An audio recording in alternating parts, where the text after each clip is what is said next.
کہ جنت کے اندر جو جنتی عورتیں ہوں گی اور جو جنتی حوریں ہوں گی وہ حیض اور نفاس والی ناپاکی سے پاک ہوں گی۔ الحمدللہ والصلاة والسلام علی رسول اللہ، اللہم صلی علی محمد افضل صلواتک۔ آج کے سبق میں ہم کی آیت نمبر 21 تا 25 کا ترجمہ و تفسیر پڑھیں گے۔ آیت نمبر 21، یا ایہا الناس اعبدوا ربکم الذی خلقکم والذین من قبلکم لعلکم تتقون۔ یا ایہا الناس، اے لوگو، اعبدو یہ امر کا صیغہ ہے، عبادت کرو، ربکم اپنے رب کی، الذی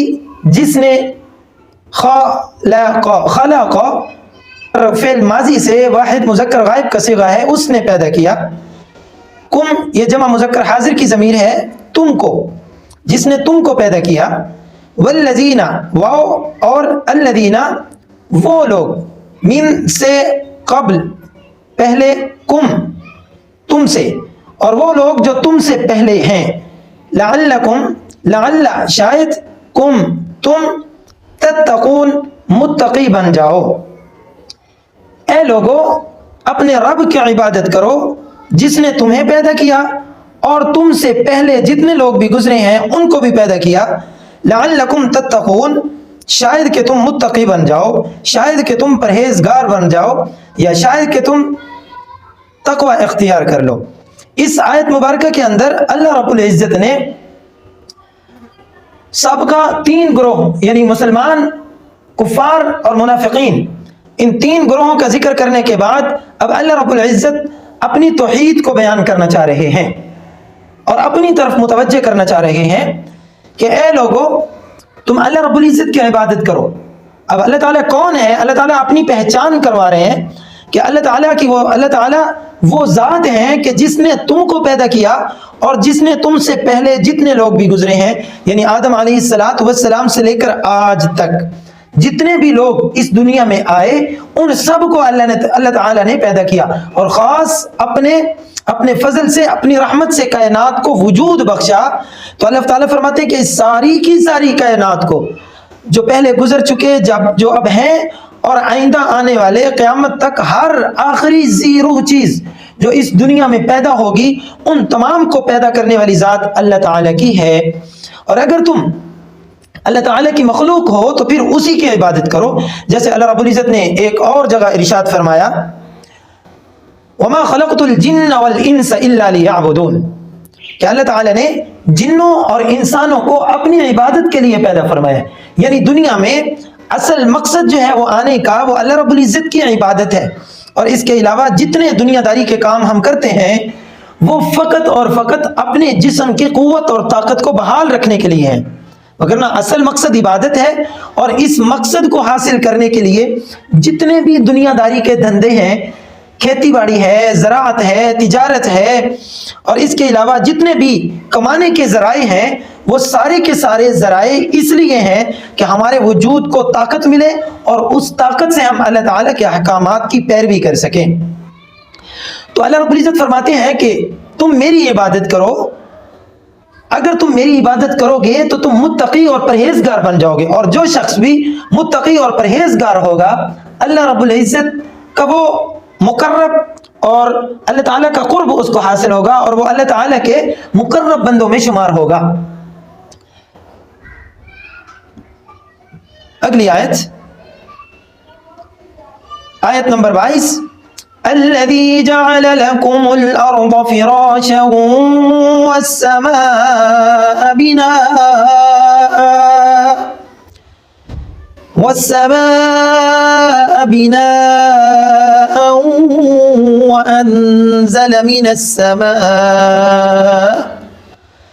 وأنزل من السماء ماء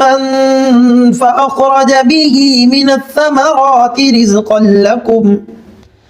فلا تجعلوا لله أندادا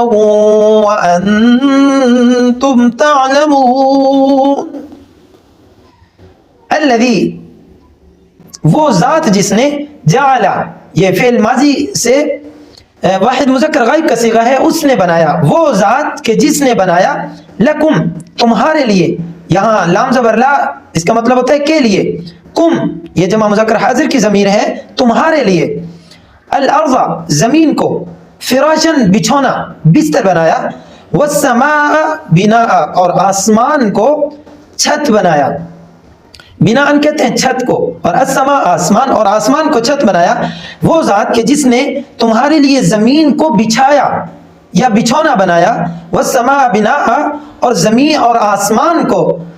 چھت بنایا وانزل واو کا مطلب اور انزل اس نے نازل کیا انزل باب افعال سے واحد مذکر غائب کا صیغہ ہے اس نے نازل کیا من سے السماء آسمان اور اس نے نازل کیا آسمان سے ماءن پانی فاخرج پس اخرج اس نے نکالا بھی فاخرج بھی پس اس نے نکالا اس سے من الثمرات پھلوں کو یعنی اس نے زمین سے پھلوں کو نکالا رزقا لکم رزقا جو رزق ہیں لکم تمہارے لیے فاخرج به من الثمرات رزقا لکم کہ اللہ تعالیٰ وہ ذات ہیں کہ جس نے زمین سے بہت سارے پھل پیدا کر دیے کہ جو تمہارے لیے وہ رزق ہیں پس لا تجعلوا مت بناؤ لا تجعلوا یہ جمع مذکر حاضر کا صیغہ ہے فعل نہیں سے اللہ تعالیٰ حکم دے رہے ہیں مت بناؤ للہ اللہ کے لیے اندادن شریک واو اور انتم یہ جمع مذکر حاضر کی ضمیر ہے تعلمون تم جانتے ہو تعلمون یہ فعل مضارع سے جمع مذکر حاضر کا صیغہ ہے تم جانتے ہو فلا تجعلوا للہ اندادا وانتم تعلمون بس نہ بناؤ اللہ تعالیٰ کے لیے کسی کو شریک وانتم تعلمون اور تم جانتے بھی ہو یعنی جانتے بوجھتے اللہ تعالیٰ کے ساتھ کسی کو شریک مت بناؤ اب اس آیت مبارکہ کے اندر یعنی آیت نمبر 22 کے اندر اللہ رب العزت نے اپنی نعمتیں بیان فرمائی ہیں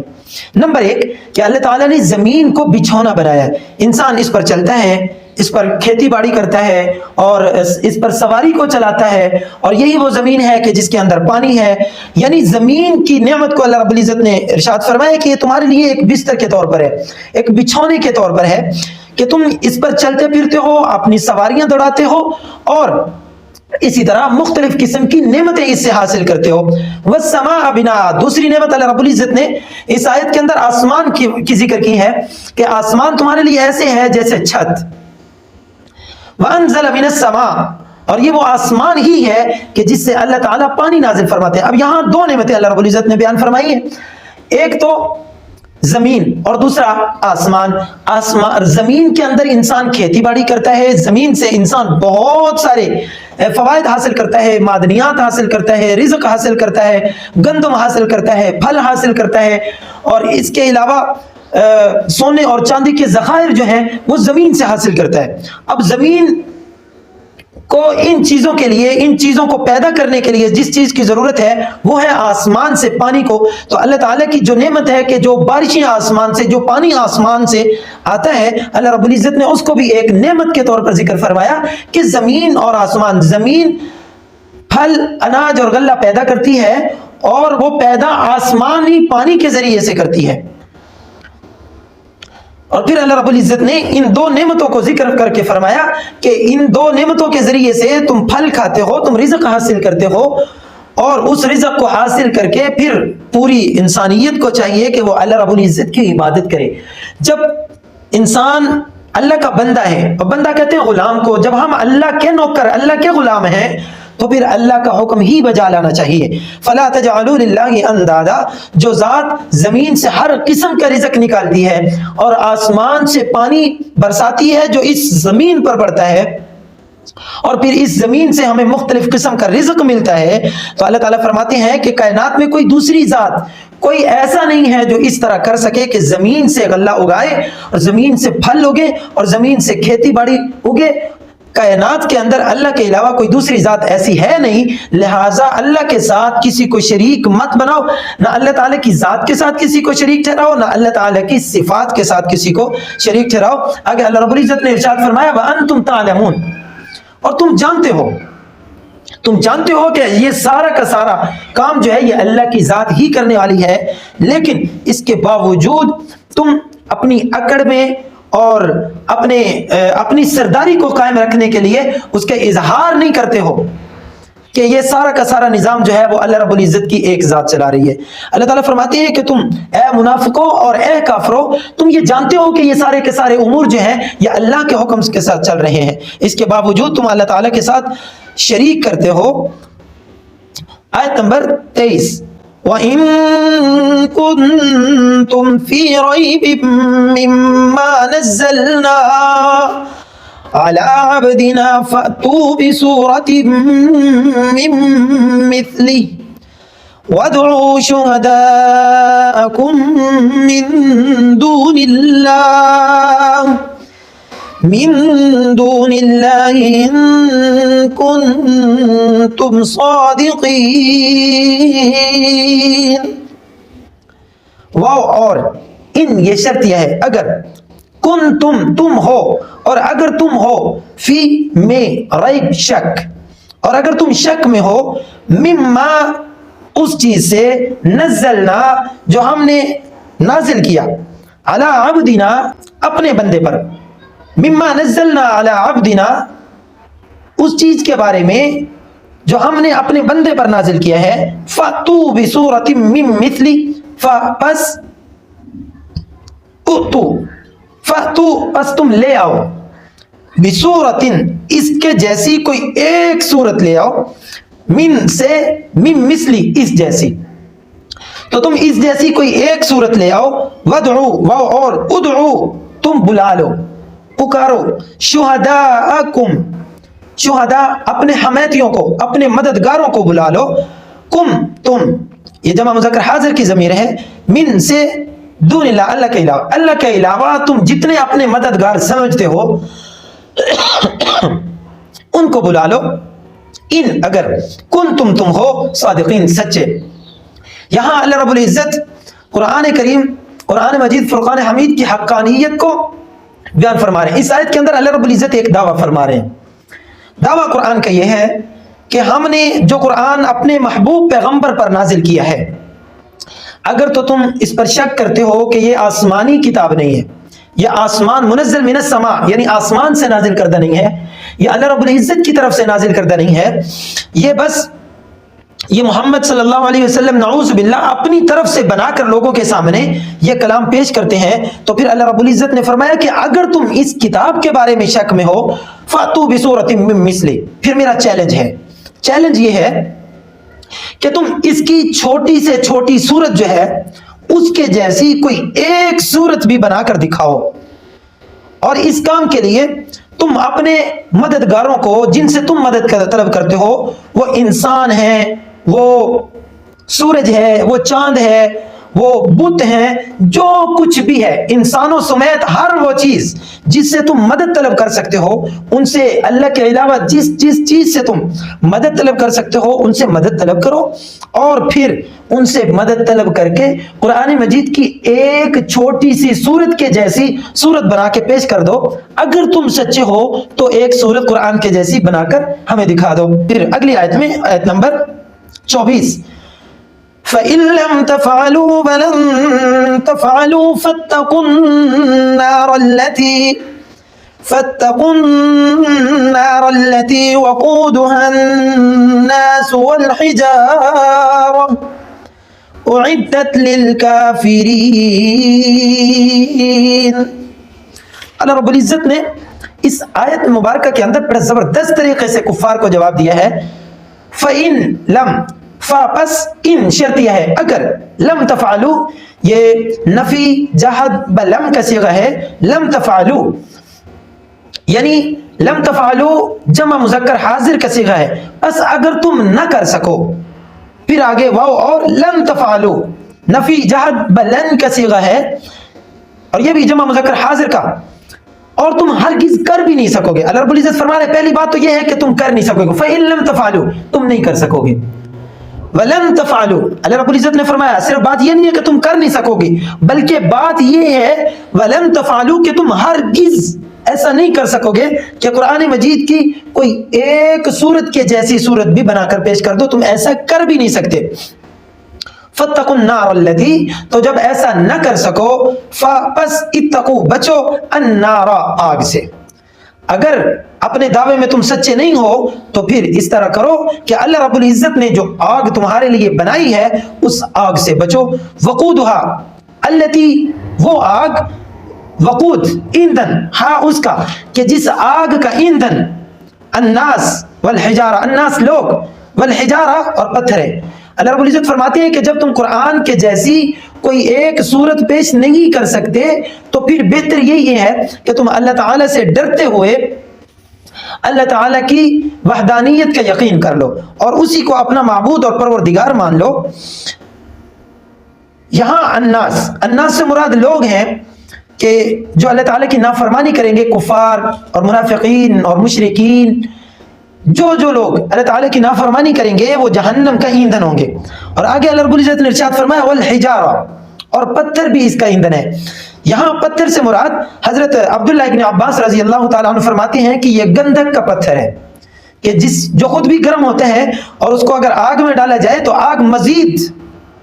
گرمائش، یعنی مزید جو ہے وہ شدت اختیار کر جاتی ہے۔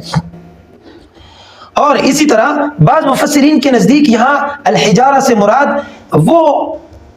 بت ہیں جو پتھروں سے اور جو مٹی سے بنائے گئے ہیں، یا پتھروں کو گھڑ گھڑ کر ان کو بنایا گیا ہے، تو اللہ رب العزت ان پتھروں کو بھی تمہارے ساتھ اس جہنم میں ڈالیں گے کہ یہی وہ پتھر ہیں کہ جن کی تم عبادت کیا کرتے تھے دنیا میں، اب یہ بھی تمہارے ساتھ ہی جہنم میں جل رہے ہیں اور وہ اپنا بچاؤ بھی نہیں کر سکیں گے۔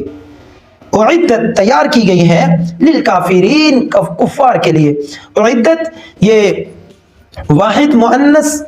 غائب کا صیغہ ہے فعل ماضی سے، اعدت تیار کی گئی ہے، یعنی جہنم تیار کی گئی ہے، للکافرین، کفار کے لیے۔ تو یہاں اللہ رب العزت نے یہ واضح طور پر ارشاد فرما دیا کہ جو جہنم ہے یہ کفار کے لیے، مشرکین کے لیے، منافقین کے لیے تیار کی گئی ہے، جہنم مسلمانوں کے لیے تیار نہیں کی گئی۔ آیت نمبر 25، وَبَشِّرِ الَّذِينَ آمَنُوا وَعَمِلُوا الصَّالِحَاتِ أن لهم جنات تجري من تحتها الأنهار كلما رزقوا منها من ثمرة رزقا قالوا هذا الذي رزقنا من قبل وأتوا به متشابها وَلَهُمْ فِيهَا أَزْوَاجٌ مُطَهَّرَةٌ وَهُمْ فِيهَا خَالِدُونَ۔ اور بشر، خوشخبری دیجئے، فعل امر کا صیغہ ہے واحد مذکر حاضر کا، وبشر، اور خوشخبری دیجئے، الذین، ان لوگوں کو، آمنو، جو ایمان لائے، وعملوا الصالحات، اور انہوں نے نیک اعمال کیے، انا، بے شک، لہم، ان کے لیے، جنات، جنتیں ہیں، تجری، بہتی ہیں، من، سے، تحتی، نیچے، ہاں، ان کے، الانہار، نہریں، کہ ایسی جنتیں ہیں کہ جن کے نیچے سے نہریں بہتی ہیں، کلما رزقو، جب کبھی بھی، رزقو، ان کو رزق دیا جائے گا، منہا، اس سے، من ثمرۃ الرزق، پھلوں کا رزق، جب کبھی بھی جنت میں ان کو پھلوں کا رزق دیا جائے گا، قالو، تو وہ کہیں گے، ھذا، یہ، الذی، یہ تو وہی ہے، رزقنا، کہ جو ہم کھاتے تھے، من قبل، اس سے پہلے، وَأُتُو، اور اتو بھی، اور وہ اس سے ملتا جلتا ہے، متشابہن، ملتا جلتا، کہ یہ تو وہی رزق ہے کہ جو اس سے پہلے ہمیں دیا گیا اور یہ اس سے ملتا جلتا ہے۔ وَلَهُمْ، اور لہم، ان کے لیے، فیہا، اس میں، ازواج مطہرہ، پاکیزہ بیویاں ہوں گی، وہم، اور ہم، وہ، ہم جمع مذکر غائب کی ضمیر ہے، فیہا، فی میں، ہاں، اس میں، خالدون، ہمیشہ رہیں گے، اور وہ اس میں ہمیشہ رہیں گے۔ اس آیت مبارکہ کے اندر اللہ رب العزت نے رسول اللہ صلی اللہ علیہ وسلم کو ارشاد فرمایا کہ جن لوگوں نے کلمہ پڑھا ہے، یعنی جو لوگ ایمان لائے اور انہوں نے نیک اعمال کیے ہیں، ان کو خوشخبری سنا دیجئے کہ ان کے لیے جنتیں ہیں، اور جنتیں بھی ایسی ہیں کہ جن کے نیچے سے نہریں بہتی ہیں۔ اللہ رب العزت نے جہاں پہ قرآن مجید فرقان حمید کے اندر ایمان والوں کا ذکر فرمایا ہے، یا ایھا الذین آمنوا وعملوا الصالحات، یا ان الذین آمنوا وعملوا الصالحات، یا یہاں اس آیت مبارکہ کے اندر وبشر الذین آمنوا وعملوا الصالحات، تو یہاں اللہ رب العزت نے ایمان کو، یعنی اے ایمان والو، وہ لوگ جو ایمان لائے، وعملوا الصالحات، اور انہوں نے نیک اعمال بھی کیے. تو یہاں ایمان لانا اور نیک اعمال کرنا، یہ دونوں چیزیں آپس میں ملی ہوئی ہیں، یہ دونوں چیزیں ایک دوسرے کے ساتھ جڑی ہوئی ہیں، یہ دونوں چیزیں ایک دوسرے کے لیے لازم اور ملزوم ہیں. یہ نہیں ہو سکتا کہ ایک چیز ہو اور دوسری نہ ہو، یا دوسری ہو پہلی نہ ہو. جہاں ایک چیز ہوگی اور دوسری نہ ہوگی، یعنی آپ ایمان لے آتے ہیں اور نیک کام نہیں کرتے تو ایمان لانے کا کوئی فائدہ نہیں، اور اگر آپ نیک کام کرتے ہیں اور آپ ایمان نہیں لاتے تو ان نیک کاموں کا کوئی فائدہ نہیں. یہاں دنیا میں بہت سارے کفار جو ہیں وہ مسلمانوں سے بہت بڑی بڑی نیکیاں کرتے ہیں، لیکن ان نیکیوں کا دنیا میں تو ان کو بدلہ دے دیا جائے گا، لیکن آخرت میں ان نیکیوں کا کوئی حصہ ان کفار کے لیے نہیں ہوگا. اسی طرح جو لوگ ایمان لائے ہیں اور وہ نیک کام نہیں کرتے، وعامل الصالحات، یعنی نیک کام نہیں کرتے، تو ان کے ایمان لانے کا ان کو کوئی فائدہ نہیں ہوگا. ایمان لانے کا فائدہ تب ہوگا جب ساتھ میں اللہ رب العزت کے احکامات پر عمل کیا جائے گا، وعامل الصالحات، یعنی نیک کام کیے جائیں گے. تو یہ ایمان لانا اور نیک کام کرنا یہ ایک دوسرے کے لیے لازم اور ملزوم ہے. تو آگے اللہ رب العزت نے ارشاد فرمایا کہ ان ایمان والوں کو خوشخبری سنا دو کہ ان کے لیے جنتیں ہیں. اور جنتیں کیسی ہیں کہ جن کے نیچے سے شہد کی نہریں بہ رہی ہیں، اور اسی طرح دودھ کی نہریں ہیں، اور صاف پانی کی نہریں ہیں، اور اسی طرح مختلف قسم کی نہریں جو ہیں وہ جنت کے اندر اللہ رب العزت نے بنا دی ہیں، جاری و ساری کر دی ہیں. تو اللہ رب العزت آگے فرماتے کلما رزقوا منها من ثمرۃ الرزق، جنت میں جب کبھی اللہ رب العزت کی طرف سے ان کو رزق دیا جائے گا، یا جس رزق کی یہ خواہش کریں گے اور جو ان کو دیا جائے گا، تو اس کو دیکھ کر انسان کہے گا، اہل جنت کہیں گے یہ تو ویسا ہی رزق ہے جو اس سے پہلے ہم دنیا میں بھی کھا چکے ہیں اور دیکھ چکے ہیں، اور یہ تو اس سے ملتا جلتا رزق ہے. جبکہ ایک حدیث کے اندر رسول اللہ صلی اللہ علیہ وسلم نے ارشاد فرمایا کہ لا عین رات ما لا عین رات، کہ جنت کے اندر ایسی نعمتیں ہوں گی کہ جن کو کسی آنکھ نے دیکھا نہیں، ولا اذن سمعت، اور کسی کان نے اس کے بارے میں سنا نہیں، ولا خطر علی قلب بشر، اور کسی انسان کے دل میں ان پھلوں کا ذائقہ یا ان پھلوں کی رنگت وہ کھٹکی نہیں ہے کبھی، اور کسی انسان کے دل میں ان نعمتوں کے بارے میں کبھی وہم و گمان ہی نہیں گزرا. تو یہ جو اللہ رب العزت نے ارشاد فرمایا کہ جنتی کہیں گے یہ تو اس سے ملتا جلتا رزق ہے، تو یہاں جنت کے اندر جو پھل اور جو رزق دیا جائے گا یہ تو ممکن ہے کہ وہ قدرے دنیا کے رزق سے اور دنیا کے پھلوں سے ملتا جلتا ہو، لیکن یہ ممکن نہیں ہے کہ جنت کے پھل اور جنت میں دیا گیا رزق جو ہے اس کا ذائقہ، اس کی مٹھاس وہ دنیا کے پھلوں سے ملتی جلتی ہو. ایسا بالکل بھی نہیں ہے، کیونکہ جنت کے اندر تو ایسے پھل ہیں کہ اور ان کا ایسا ذائقہ ہے کہ کسی آنکھ نے ان پھلوں کو دیکھا نہیں، کسی کانوں نے ان پھلوں کے بارے میں سنا نہیں ہوگا، اور کسی دل کے اندر ان پھلوں کے بارے میں اور ان کے ذائقے کے بارے میں گمان بھی نہیں گزرا ہوگا. وَلَهُمْ فِيهَا أَزْوَاجٌ مُطَهَّرَةٌ، اور جو اہل جنت ہیں ان کے لیے جنت میں ان کے سکون کے لیے، ان کی راحت کے لیے پاکیزہ بیویاں ہوں گی. اب یہاں ازواج مطہرہ، پاکیزہ بیویوں سے مفسرین نے یہ مراد لیا ہے، یہ لکھا ہے جنت میں جتنی بھی عورتیں ہوں گی جو یہاں جنت میں جائیں گی تو اللہ رب العزت ان کو حیض اور نفاس والی ناپاکی سے پاک فرما دیں گے اور ہمیشہ کے لیے پاک فرما دیں گے. وَهُمْ فِيهَا خَالِدُونَ، اور پھر ایک فرشتہ جو ہے وہ اعلان کرے گا، جب اہل جنت جنت میں اور اہل دوزخ دوزخ میں جا چکے ہوں گے تو پھر ایک فرشتہ جو ہے وہ آئے گا اور وہ اہل جہنم کو اعلان کرے گا، اور پھر اہل جنت کو بھی، اے جہنمیوں اب تمہارے لیے کوئی موت نہیں ہے، اور اے جنتیوں اب تمہارے لیے بھی کسی بھی قسم کی کوئی موت نہیں ہے، اب تم ہمیشہ ہمیشہ، جو اہل جنت ہیں وہ جنت میں رہیں گے اور جو اہل جہنم ہیں وہ ہمیشہ ہمیشہ کے لیے جہنم میں رہیں گے.